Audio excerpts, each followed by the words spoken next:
Welcome back. I am Collins Trott, Child Development Instructor on the Dothan campus. In this episode, we are going to be learning about these are the social studies. As defined by the National Council for the social studies are the integrated study of the social sciences and humanities to promote civic competence. Within the school program, social studies provides coordinated, systematic study drawing upon such disciplines as anthropology, archaeology, economics, geography, history, law, philosophy, political science, psychology, religion, and sociology, as well as appropriate content from the humanities, mathematics, and natural sciences. After reviewing all of the week's content, you should be able to define social studies, explain past social studies approaches, and summarize characteristics of the social studies of today. So join me, Miss Trott, as we learn all about these are the social studies.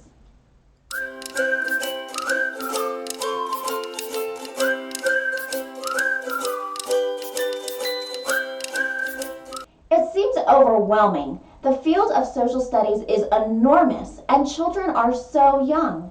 Preschool and primary children are too new to this earth to be expected to learn all about economics, history, and geography, much less the attitudes and skills necessary to participate in a democratic society.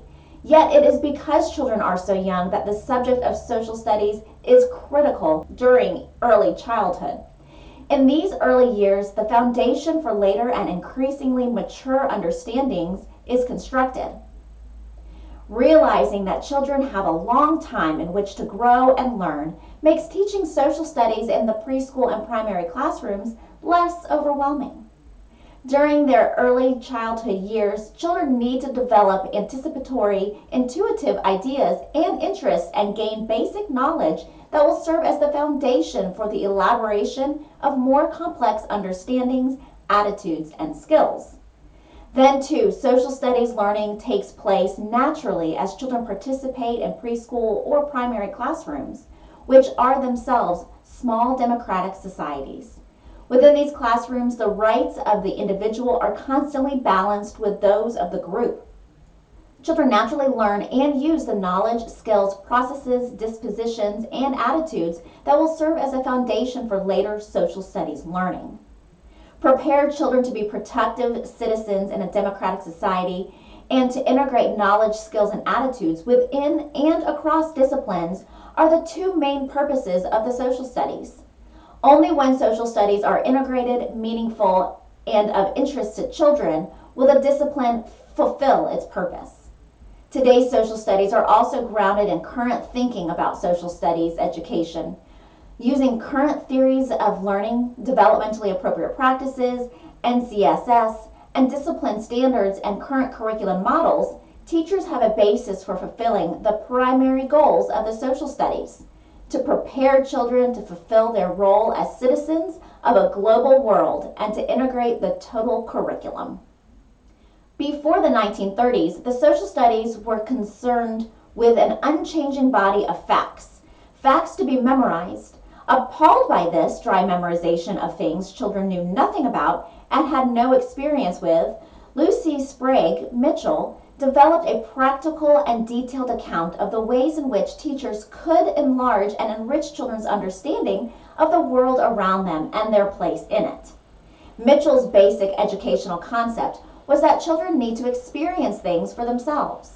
She believed that the social studies curriculum should be based on children's experiences and their discovery of the things and cultures of the world around them, on the here and now. Mitchell's insights into the intellectual process of young children in terms of relationship thinking, generalizing from experience, and recreating concrete experiences through symbolic or dramatic play are consistent with the theories of Piaget and Vygotsky. The dominant organizational pattern for sequential social studies topics has been based on Mitchell's work.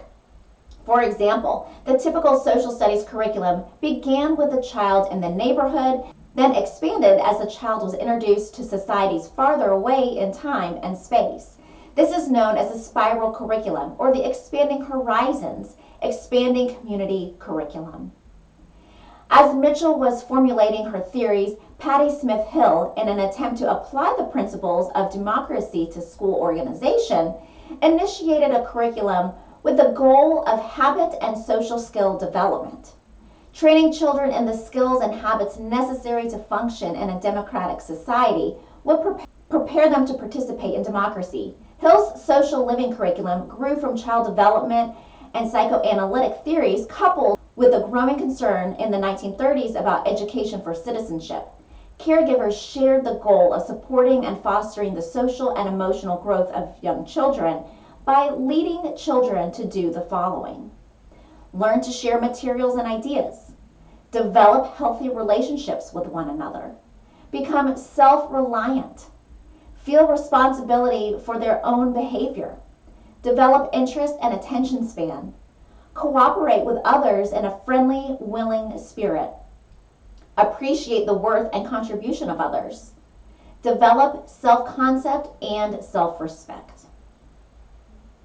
The holiday curriculum is often the cornerpost of social studies for young children, but this also has many weaknesses, as year after year the same celebrations are repeated without much concern for the knowledge, skills, attitudes, or values gained from them.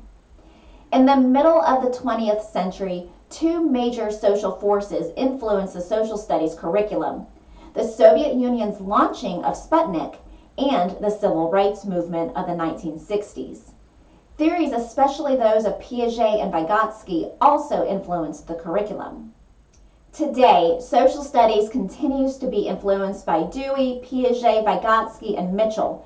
However, they are also reflect current learning theories such as social and political forces.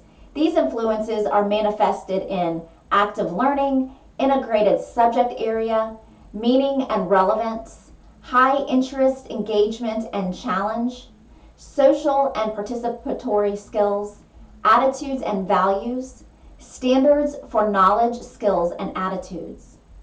The scope and sequence is now organized differently. Scope refers to what and how much will be taught, and sequence refers to the order in which it will be taught. Many states have revised their standards of learning away from the expanding horizons framework in order to expose children to other times, places, and cultures earlier. For example, in highly diverse communities, it is not unusual to see a world map in the kindergarten classroom. The concept of the cultural universals are also an accepted framework for social studies. These cultural universals is defined as the human needs and experiences that are basic elements of all cultures, past and present. The universals include food, clothing, shelter, transportation, families, work, communication, government, and recreation. These are a part of students' everyday lives. The Montessori, High Scope, and Reggio Emilia curriculum models for early childhood education have a major social studies focus. These three curriculum models currently in use in early childhood education provide the what and the how for social studies. What includes the knowledge put forward in the NCSS standards. The how addresses the way in which the learning environment is structured and focuses on the desired skills, attitudes, and values developed in the model.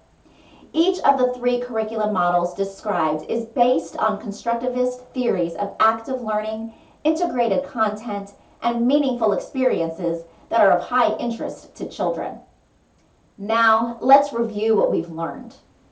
Knowledge of the content, skills, and attitudes that make up the social studies is necessary if the children are to be prepared to take their place as fully productive members of a democratic society. Only when social studies are active, integrated, meaningful, and of interest to children, however, with the discipline to fulfill its purpose. Today's social studies are also grounded in current thinking about social studies education, using current theories of learning development, appropriate practices, NCSS standards, discipline and state standards, and current curriculum models. Teachers have a basis for fulfilling the primary goals of the social studies to prepare children to fulfill their role as citizens of a global world and to integrate the total curriculum. That wraps us up for this episode. You can learn more about this topic by reviewing the resources posted in your course. As always, if you have any questions, please contact me or your instructor. Thanks for joining me, Miss Trott, as we learn all about These Are the Social Studies. See you next time.